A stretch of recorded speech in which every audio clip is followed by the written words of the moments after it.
আসসালামু আলাইকুম রহমতুল্লাহ। কেমন আছেন সবাই?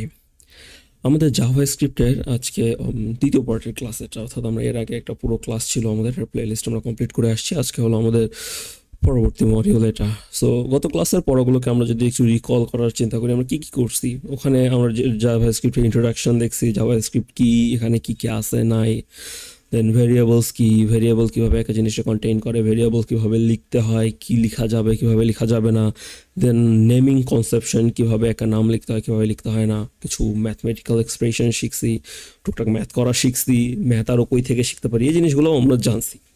ওকে, আজকে আমরা কিছু লজিক্যাল পার্ট নিয়ে কাজ করব। এখানে আমরা কিছু কম্পেয়ার করব, কিছু কন্ডিশনস অ্যাপ্লাই করা শিখবো, এই টাইপের জিনিসপত্র কিছু টুকটাক শিখবো। সব কিছুর পূর্বে একটা কথা আপনাদের মাথায় আরেকবার ফিক্সড করতে হবে নিজের মধ্যে। আপনি জাভা স্ক্রিপ্ট যারা একদম অ্যাবসলিউট বিগিনার্স হিসেবে শিখতেছি, সো তাদের জন্য জিনিসটা একটু কঠিন মনে হবে, এটা খুবই স্বাভাবিক। বাট কঠিন মনে করে আপনি যদি ছেড়ে দেন, আপনি যদি না করেন, তো আপনার মতো গাধামি কেউ করতেছে বলে আমার মনে হয় না। জিনিসটা প্রপারলি শিখতে হলে অবশ্যই এটার মধ্যে আপনাকে টাইম দিতে হবে, কোড করতে হবে, লজিক বুঝতে হবে, সে অনুযায়ী প্রোগ্রামিং করতে থাকতে হবে। বুঝিনি আবার ভিডিও রিপিট করে আবার দেখবো, যেটা বুঝিনি ওই পার্টগুলোকে আবার দেখতেছি, আবার পড়তেছি, এভাবে আপনাকে আগাতে হবে। আপনি একদিনে পুরো বিষয়টার হাফেজ হতে পারবেন না, আপনি শিখতে পারবেন না, আপনাকে আস্তে আস্তে জিনিসটাকে গ্রো করতে হবে। সো আজকে ইনশাল্লাহ আমরা আমাদের পূর্ববর্তী কিছুটা পড়া রিকল করে নতুন পড়ার মধ্যে আমরা ইনশাল্লাহ শিফট করব। সো শুরু করি আমরা আজকে থেকে যেটা শুরু করবো সেটা হলো ভিএস কোডের মধ্যে লিখবো। আমি অলরেডি একটা ফোল্ডার তৈরি করছি জেএস কন্ডিশন করে, এখানে আমি ভিএস কোডের মধ্যে অন করে নিছি, আপনারা ওভাবে অন করে নেবেন। সো আমরা আজকে কন্ডিশনের মধ্যে প্রথমে জিনিসটা যেটা শিখবো সেটা হলো কম্প্যারিসন। সো আমি এখানে লিখে নিই কম্প্যারিসন। কেন ভুল হয়েছে না, ঠিক আছে, বানান সমস্যা নেই। ওকে, comparisons.js লিখে নিছি। আচ্ছা, আমরা যদি গতদিনের পড়াটাকে একটু রিপিট করি, যে আমরা গতদিন কি কি শিখে আসছি, সো আমরা এখানে দেখতে পারি গতদিনে আমরা কি কি শিখছি, সেই জিনিসটা নিয়ে একটু আলোচনা করি।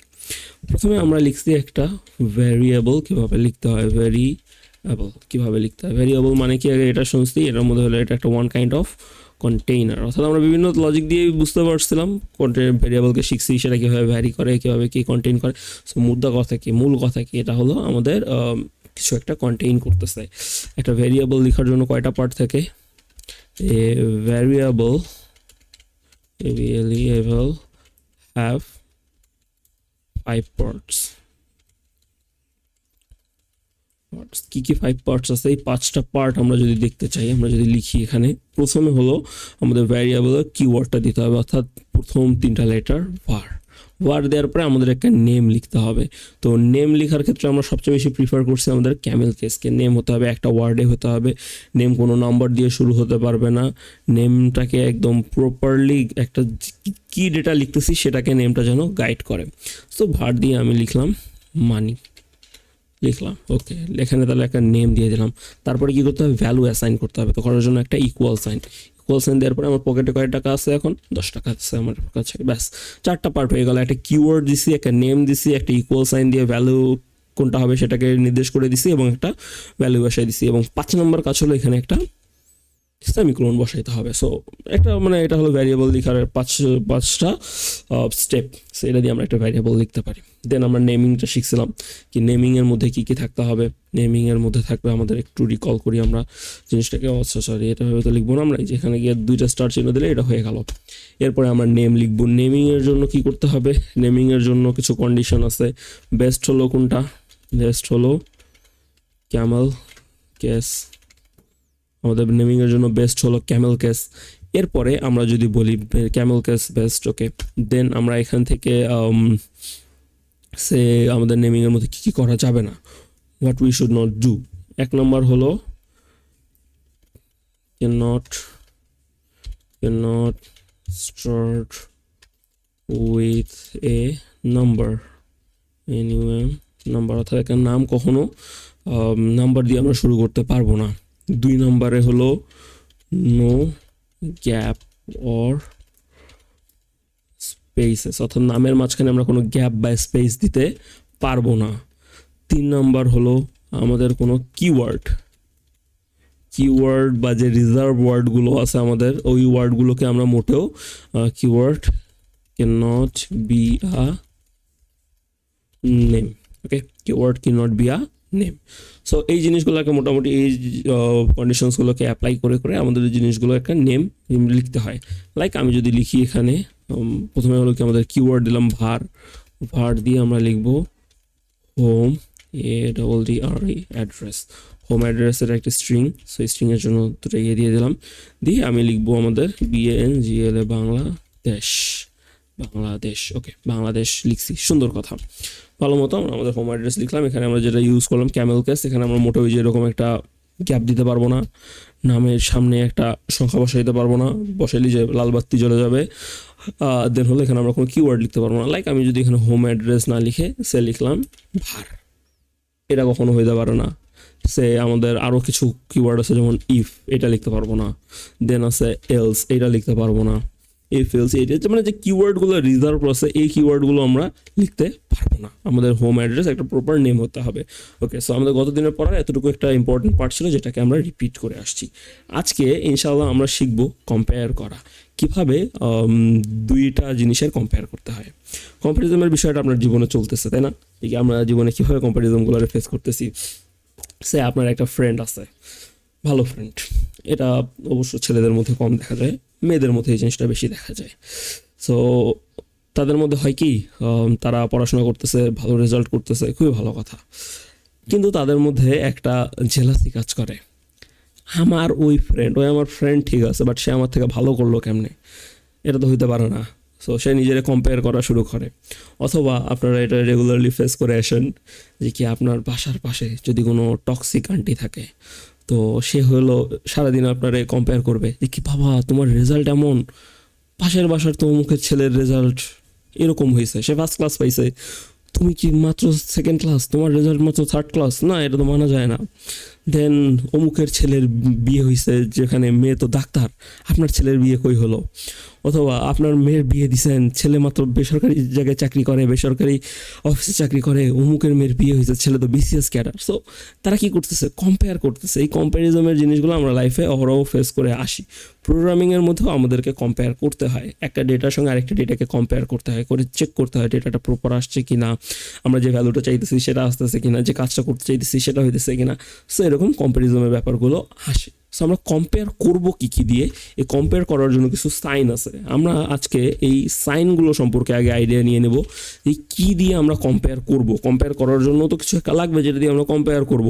যে কি কোনো বান্দা 100 টাকা চুরি করছে, আরেকজন বান্দা 1000 টাকা চুরি করছে, তো 100 টাকা চুরি করার যে চোর চুরি করছে ওই চোরটাই ভালো, তাই না?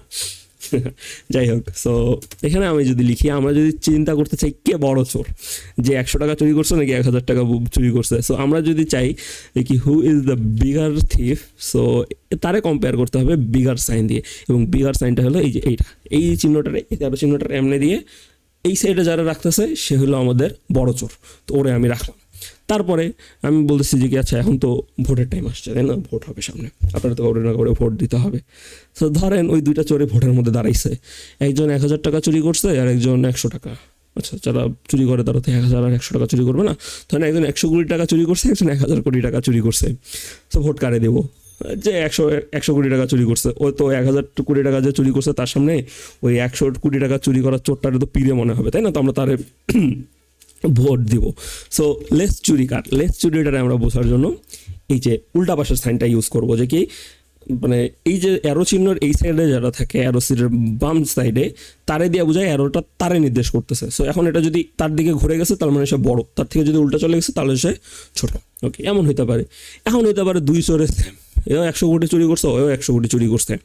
সো তখন আমাদেরকে লাগবে ইকুয়াল সাইন। সো ইকুয়াল সাইনটারে কীভাবে দেবো, EQUAL, ইকুয়াল, ইকুয়াল দেবো। ইকুয়াল দেওয়ার জন্য আমাদের একটা সাইন দিল, এটা ইকুয়াল চিহ্ন। আপনার মনে হতে পারে আমি ইকুয়াল দিয়ে কম্পেয়ার করে ফেলাম, বাট প্রোগ্রামিংয়ের মধ্যে একটা কাহিনী আছে। দেখেন তো, আপনি এই যে হোম অ্যাড্রেস অ্যাসাইন করার সময়, এটা ভ্যালু অ্যাসাইন করার সময় আপনি একটা ইকুয়াল দিচ্ছেন না? তো প্রোগ্রামিং জানে একটা ইকুয়াল দেওয়া মানে ওর মধ্যে একটা ভ্যালু অ্যাসাইন করে দেয়া, সেটাকে কম্পেয়ার করে না। সো কম্পেয়ার করার জন্য এখানে দুইটা সমান সমান চিহ্ন দিতে হয়, আবার বা অর, আবার কিছু কিছু ক্ষেত্রে তিনটাও দিতে হয়। এই দুইটা তিনটার কাহিনীটা একটু পরে গিয়ে আমরা জানবো। এটা নিয়ে আজকে আমরা ইনশাল্লাহ কম্পেয়ার করবো, আজকে কম্পেয়ার করেই বাড়ি যাবো, সমস্যা নেই। বাট মানে কম্পেয়ার এভাবেই করা হয় আর কি, কে ছোটো ছোটো বড়ো চোর, এভাবে আমরা 3টা কম্প্যারিজম শিখলাম। এখন এমন হইতে পারে 3টা চোর আছে, একজন 100 কোটি, আরেকজন 100 কোটি, আরেকজন 1000 কোটি টাকা। তো এখন চিন্তা করেন দুইজনের মধ্যে আমরা কম্পেয়ার করব, দুইজনই আপনার হলো 100 কোটি টাকা একজন ইকুয়ালস চুরি করছে, আরেকজন 1000 কোটি টাকা বেশি চুরি করছে। ওকে, সো আমাদের এখানে এখন দেখতে হবে যে কি আমরা চিন্তা করতেছি যে কি চোরের ক্যাটাগরিগুলো বানাবো, কীভাবে বানাবো, যে কি যে বেশি চুরি করছে সে বড় চোর, কিন্তু আমরা চাইতেছি কি না এ বাদ দিয়ে বাকিগুলোরেও আমরা কম্পেয়ার করব। ধরেন এরকম একটা সিনারিও আমরা চিন্তা করি, 100 থেকে ছোট হলো 99, 100 থেকে বড় হলো 101, তাহলে 3টা নাম্বার, এই আমি লিখলাম 99, তারপরে এখানে দিলে টান, তারপরে দিলাম আমরা 100, তারপরে দিই আমরা 101।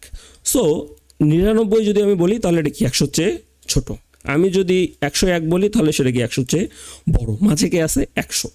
এখন এই যে লেস দেন বা বিগার দেন এই দুটাকে আমরা যখন ইউজ করতেছি, আমি যখন বলতেছি যে কি 100 কোটি, তো এখন তারে বলতে হবে এই চোরটা কেমন চোর, তো তার থেকে তো বড় আরেকজন আছে 100 কোটি চুরি করছে, আরেকজন হলো 1000 কোটি চুরি করছে।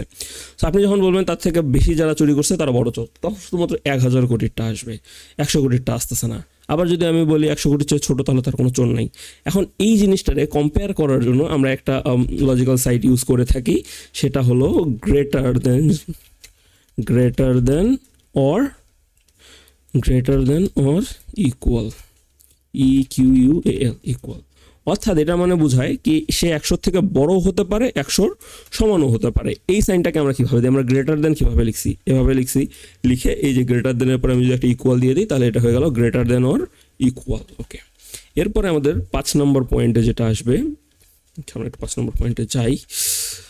5 নম্বর পয়েন্টে যে আসবে সে হবে less than or equal, EQUAL, equal. আচ্ছা কী লিখলাম আমি, EQUAL, equal, less than or equal. So এই যে লেস দেন অর ইকুয়াল, এটা একটা কম্পারিজন গেল। এখন মাঝে মধ্যে এমনও ক্যালকুলেশন করতে পারে যে কি কে তার ইকুয়াল না, অর্থাৎ সে বড় হইতে পারে, ছোটও হইতে পারে, বাট তার সমান না।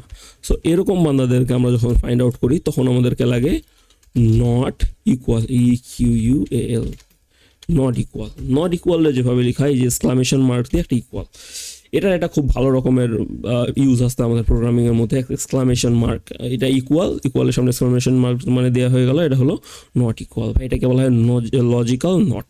এটা নিয়ে আমরা ইনশাল্লাহ আলোচনা করব, মানে এগুলো আমাদের আজকে আলোচনার মধ্যে প্রত্যেকটা বিষয়ে এই জিনিসগুলো আসবে। এরপরে আমাদের কিছু স্পেশাল ক্যাটাগরি আছে যেটার মধ্যে আমরা কম্প্যারিজম করার জন্য আমরা এই জিনিসগুলো ইউজ করি। যেমন হইতে পারে না আপনাদের কী নিয়ে চিন্তা করা যায় যে কি কম্প্যারিজমের মধ্যে এই জিনিসটারে আমরা যদি চিন্তা করি, তো আমরা ভাবতেছি যে কি একটা মানুষের নিয়ে ভাবতেছি বিয়ে করতে গেছে। সো বিয়ে করতে যাওয়ার সময় তার কাছে পাত্রপক্ষ কন্ডিশন দিয়ে দিছে, পাত্রীপক্ষ কন্ডিশন দিছে, পাত্রপক্ষ কন্ডিশন দেয় না, পাত্রীপক্ষ কন্ডিশন দিছে কি ঠিক আছে আপনার বিয়ে আমার মেয়ের সঙ্গে হয়ে যাবে, সমস্যা নেই, কিন্তু আমাদের কিছু শর্ত আছে। শর্তটা হলো এরকম, ছেলে অবশ্যই ইনকাম করতে হবে, 50,000 টাকার বেশি তার স্যালারি হতে হবে, তার হাইট 5 ফুটের উপরে হতে হবে, 6 ফিটের কাছাকাছি হলে ভালো, তার BCS ক্যাডার হতে হবে। তো 3টা কন্ডিশন দিল। 3টা কন্ডিশনের মধ্যে বলতেছে যে কি 3টার মধ্যে ছেলের যদি স্যালারি 50,000 প্লাস হয় এবং সে যদি BCS ক্যাডার হয়, হাইট ম্যাটার করে না, হাইট তার হলো কম হলেও চলবে। আবার বলতেছে কি ঠিক আছে স্যালারি কম বা BCS ক্যাডারও না, বাট হাইট যদি বেশি হয় তাহলে তার সে অ্যাকসেপ্টেবল। তো দেখেন এখানে কন্ডিশনালি চাইতেছি কি এইটা এবং ওইটা, অর্থাৎ বলতেছি আমার হাইটও লাগবে, ভালো হাইটের ছেলে লাগবে, সাথে তারে BCS ক্যাডারও হতে হবে এবং তার সাথে তারে ছেলে মানে তার হলো স্যালারিও ভালো হতে হবে। সো এই টাইপের কন্ডিশনগুলোকে যখন লেখা হয়, অর্থাৎ হলো এটা অ্যান্ড করে আমরা যুক্ত করতেছি, একটার সঙ্গে আরেকটা কন্ডিশন অ্যাপ্লাই করতেছি, তো তখন এরকম কন্ডিশন অ্যাপ্লাই করার জন্য আমরা এই যে এরকম দুইটা অ্যান্ড সাইন ইউজ করে থাকি। আর আমরা যদি বলি যে কি ছেলে BCS ক্যাডার হলে হবে, সমস্যা নেই, ছেলে BCS ক্যাডার হলেও অ্যাকসেপ্টেবল, আবার ছেলে যদি BCS ক্যাডার না হয় বাট তার স্যালারি যদি 50,000 টাকা হয় তবুও অ্যাকসেপ্টেবল। অর্থাৎ এইটা না হইলে ওইটা, এইটা মিললো, আচ্ছা এটা না মিললে ওইটা মিলতে হবে, অ্যাটলিস্ট যে কোনো একটা কন্ডিশন ফিল আপ করতে হবে। সো ওই টাইপের জিনিসের জন্য অর ইউজ করা হয়। অর ইউজ করার জন্য এরকম দুটা খাড়াটান ইউজ করা হয়। এই জিনিসটা আপনি কই পাবেন, আপনার কিবোর্ডে দেখবেন ইন্টারের পাশে একটা এই যে এরকম খাড়া দাগ দেওয়া কির মধ্যে দেওয়া আছে, শিফট চেপে ওই কিটাকে চাপলে আপনি এই খাড়া দাগ দুটারে পেয়ে যাবেন। সো এই জিনিসগুলো দিয়ে আমরা মূলত কম্পেয়ার করে থাকি এবং কিছু কন্ডিশনস অ্যাপ্লাই করে থাকি। আমাদের এই পার্টের মধ্যে যে জিনিসগুলো ক্লিয়ার হওয়ার ছিল, যে কি কম্প্যারিজম করবো কীভাবে, কী কী সাইন ইউজ করতেছি এবং সেটার কাজ কী, এই জিনিসগুলো আমরা দেখলাম। নেক্সট ভিডিওতে ইনশাল্লাহ আমরা এগুলোর প্র্যাকটিক্যাল ইউজ দেখব।